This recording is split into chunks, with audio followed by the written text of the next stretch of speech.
started you down the path of Vision AI? Was this something that you were looking at in tandem with Gen AI or AI in general? But where was the stage that you started looking at Vision AI? Because I think the folks on the call today are probably in different stages of their journey.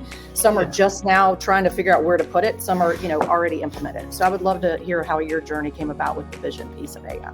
Sure. So again, when you're scouring for what technology are out there, I meet with a lot of vendors about what their capabilities are.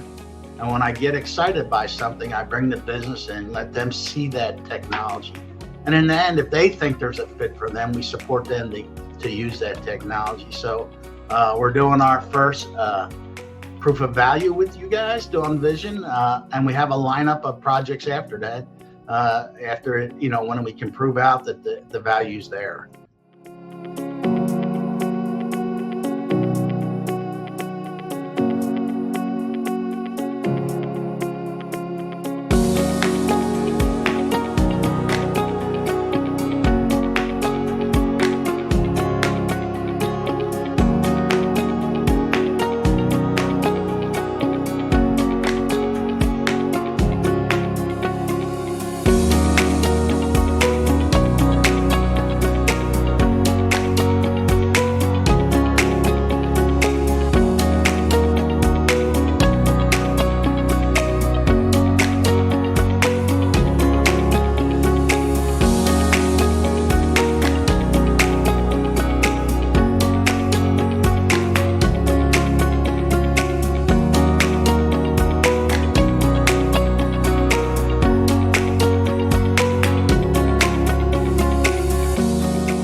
But what other advice or tips or tricks would you give to other manufacturing leaders that are in your space that are potentially considering AI, Vision, Gen AI, whatever? What advice would you give them? Yeah, so I think for those operation folks, it's allowing them to see demos and see the value of it, right? Because once they do, they're going to want it because they're able to either do more with less people or do things they couldn't do before. So the example we're doing where we do inspections of a box, for example, we can't have people standing there and inspect boxes all day. We do samples. And so this will allow us to inspect every single box going forward, and whether we can control to push the box off so it's fixed, or we at least do counts so we can see how big the problem is or when the problem gets worse. We're able to look at every single box now with Vision where we couldn't do that with people. So that's one example of that type. And really, it's about keeping ownership in the departments and letting them really help us create that list, right? They want to work on. What are their priorities?